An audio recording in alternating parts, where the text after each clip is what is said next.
जय श्री कृष्णा, राधे राधे। आप सभी भक्तों को पुत्रदा एकादशी की हार्दिक शुभकामनाएं।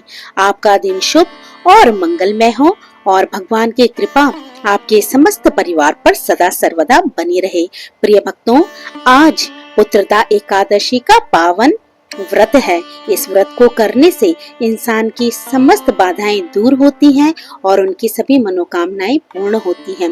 निसंतान दंपतियों को इस व्रत को करने से संतान की प्राप्ति होती है। तो चलिए भक्तों, आज के इस महान एकादशी के दिन पर हम सुनते हैं पुत्रदा एकादशी की पौराणिक कथा।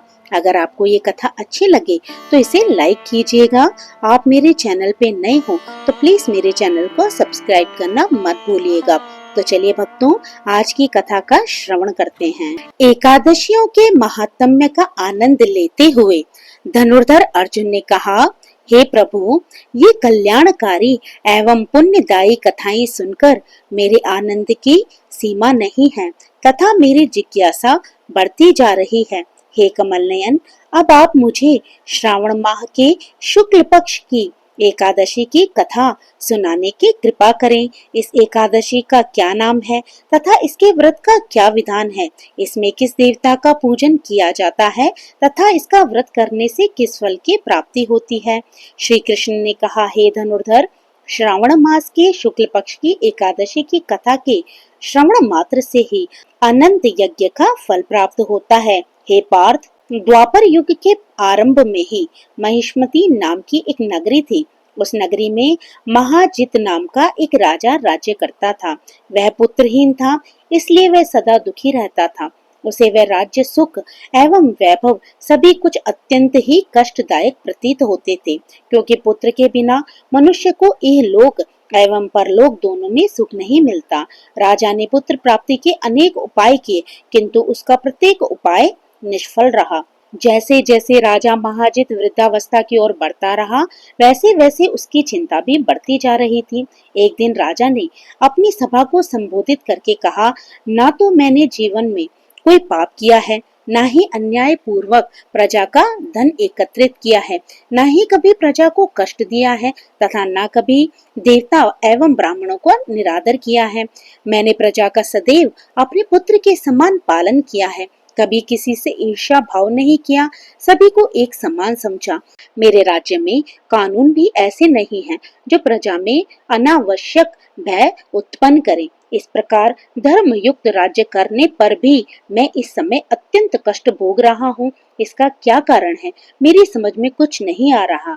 आप इस पर विचार करें कि इसका क्या कारण है तथा क्या इस जीवन पर्यंत मैं इस कष्ट से मुक्त हो पाऊंगा। राजा के इस कष्ट के निवारण के लिए मंत्री आदि वन को गए, ताकि वहां जाकर किसी ऋषि मुनि को राजा का दुख बताकर कोई समाधान पा सके। वन में जाकर उन्होंने श्रेष्ठ ऋषि मुनियों के दर्शन किए। उस वन में वयोवृद्ध एवं धर्म के ज्ञाता महर्षि लोमस भी रहते थे। वे सभी जन महर्षि लोमस के पास गए। उन सभी ने महर्षि लोमस को दंडवत प्रणाम किया तथा उनके सम्मुख बैठ गए। महर्षि के दर्शन से सभी को बड़ी प्रसन्नता हुई तथा सभी ने महर्षि लोमस से प्रार्थना की, हे देव, हमारे अहो भाग्य हैं कि हमें आपके दर्शन का सौभाग्य प्राप्त हुआ। मंत्री की बात सुन लोमस ऋषि ने कहा, हे मंत्रीवर, आप लोगों की विनम्रता एवं सद्व्यवहार से मैं अति प्रसन्न हूँ। आप मुझसे अपने आने का प्रयोजन कहें, मैं आपके कार्य को अपने सामर्थ्य के अनुसार अवश्य ही करूँगा, क्योंकि हमारा शरीर ही परोपकार के लिए बना है। लोमस ऋषि के ऐसे मृदु वचन सुनकर मंत्री ने कहा, हे ऋषिवर, आप हमारी सभी बातों को ज्ञात करने में ब्रह्मा से भी अधिक समर्थ हैं, अतः आप हमारे संदेह का निवारण कीजिए। महिष्मती नामक नगरी के हमारे महाराज महाजित बड़े ही धर्मात्मा एवं प्रजा वत्सल है। यद्यपि वे प्रजा का पुत्र के समान धर्मानुसार पालन करते हैं, तथापि वे पुत्रहीन हैं। हे महामुनि, इससे वे अत्यंत दुखी रहते हैं। हम लोग उनकी प्रजा हैं, हम भी उनके दुख से आहत हो रहे हैं, क्योंकि प्रजा का ये कर्तव्य है कि राजा के सुख में सुख तथा दुख में दुख माने। हमें अभी तक उनके पुत्रहीन होने का कारण ज्ञात नहीं हुआ, इसलिए हम आपके पास आए हैं। अब आपके दर्शन करके हमको पूर्ण विश्वास है कि हमारा दुख अवश्य ही दूर हो जाएगा, क्योंकि महान पुरुषों के दर्शन मात्र से ही प्रत्येक कार्य की सिद्धि हो जाती है। अतः आप हमें बताने की कृपा करें कि किस विधान से हमारे महाराज पुत्रवान हो सकते हैं। हे ऋषिवर, यह आपका हम पर व हमारे राज्य की प्रजा पर बड़ा ही उपकार होगा। ऐसी करुण प्रार्थना सुनकर लोमश ऋषि नेत्र बंद करके राजा के पूर्व जन्मों पर विचार करने लगे। कुछ पलों के उपरांत उन्होंने विचार करके कहा, हे भद्रजनों, ये राजा पूर्व जन्म में अत्यंत उद्दंड था तथा पाप कर्म किया करता था। उस जन्म में ये एक ग्राम से दूसरे ग्राम में भ्रमण करता था।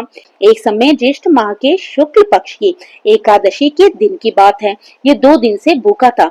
मध्याह्न के समय एक जलाशय पर ये जल पीने के लिए गया। उस स्थान पर उस समय एक ब्याही हुई एक गाय पानी पी रही थी। राजा ने उस प्यासी गाय को वहां से भगा दिया और स्वयं वहां पर जल पीने लगा।